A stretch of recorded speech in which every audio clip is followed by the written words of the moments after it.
So,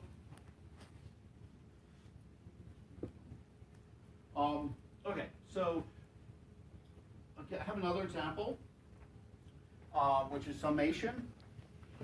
Okay, so this is just adding the numbers from 1 to n, and again, you know, mathematically we write this using this capital sigma notation.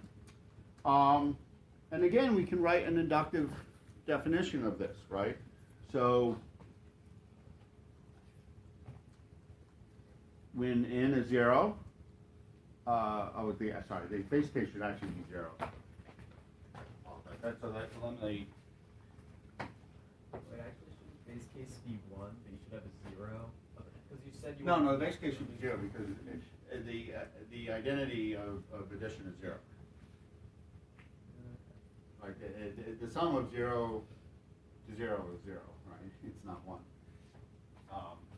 And the problem is I converted this example from the product of the integers, and the product, of course, the identity is 1. So the first rule should be, I wonder if I got my code wrong too. Yeah, I got my code wrong too. All right, I apologize for that. The first rule should be just I equals 1 to 0 equals 0. Okay. I'll fix the slides before I post them. So so the inductive case is just going to be n plus the summation of from 1 to n minus 1. Okay. So again, we're defining the summation of n in terms of a smaller problem. So one way to think about recursion is that we're going to compute the answer for a big problem by breaking it into smaller pieces and computing the answer for the smaller pieces. And in the case of recursion, the smaller pieces are just smaller instances of the bigger problem. Okay, so we had that for factorial, where we took, n factorial and defined it in terms of n minus 1 factorial. And we have it here for summation, where we're taking the summation of, I equals 1 to n and defining it in terms of the summation of I from 1 to n minus 1. So does everyone see how that's a sort of smaller, in some sense, a smaller problem? All right. So again, that should be a 0. So anyway, so this is the computation sum, and it actually looks a lot like the factorial function, and that's not surprising because it's basically got very much the same structure, right? It's got one base case and one recursive case, and in this particular instance, so we can write that with an if. Here I've just chosen to treat the summation for negative n as being the base case. So again, that should be a 0, but otherwise this code is correct. So everyone. So there's, by the way, I should mention, I forgot to mention at the beginning, but homework 1 was posted yesterday morning on Piazza, and it does have one of these examples. I think the last question is sort of one of these cases. So, okay. All right. So, I guess that's the end. Run on material. All right. Well, I'll switch to whiteboard since I do know what I want to say next.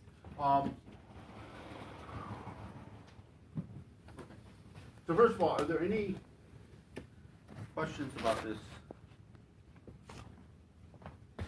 Okay. Yeah? For this one, would you have to have like a limit also? Like would there be a case where it could run infinitely? No, because the key here is I'm subtracting 1 from n, so I'm always making n smaller. And here I test to see if n is less than or equal to 0. Okay. So there's this notion of we'll talk a little bit more rigorously about termination a bit later in the course, but there's this basic idea of when you want to think about termination of these kinds of computations, as long as you can show that you're essentially always decreasing your problem size, and that there isn't an infinite chain of smaller problems. So in this case, we get down to problem size 0 and we're done, right? But if we did have that, if we couldn't, if there were potentially an infinite chain of increasing problems, then it could run forever. But if you can show that you have a monotonically decreasing function and no infinite chain, you can actually show that things will terminate. So the next thing I want to talk about, and I'll put this, I'll add some slides about this so that that'll be the slides online will be complete. Is tail recursion.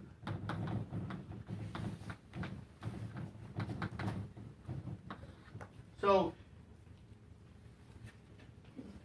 tail recursion is so we think about expressions. The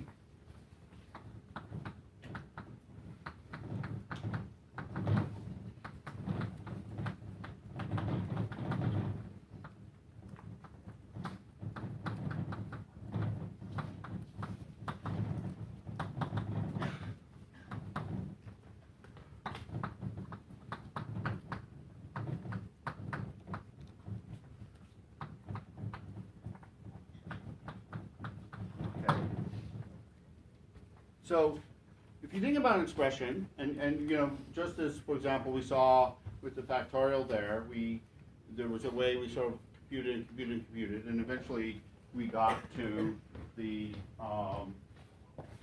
last thing. Let me.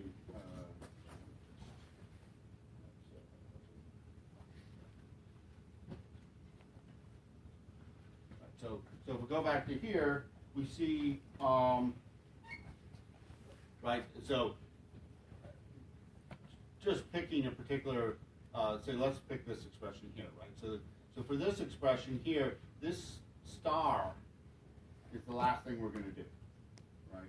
This multiplication of 2 times 1 is the last thing that gets done when evaluating this nested expression there. Okay, so we would say that star, which is it's an operator application, but you can also think of it, operators are just functions, so it's a function application. That star is the tail position, or is in the tail position of that piece of code, right? The call to star in that situation is what's called a tail call. So a function call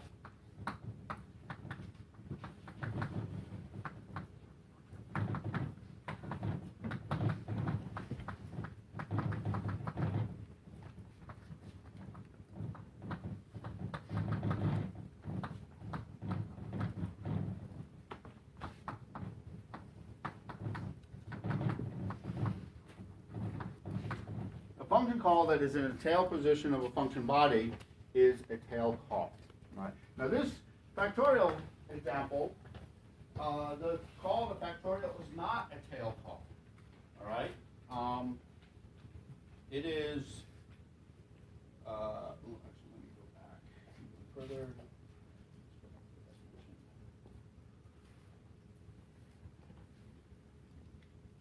Right. So this call here is not a tail call because there's this times n outside of it, right? Does everyone see that? So the times n part is a tail call, but this call is not. Now, why is this important? So what's important, you can sort of see it a little bit there, but if I if I go back to my more mathematical notation, it's a little bit easier to show. So if I look at something like, right, I'm going to end up with something that will be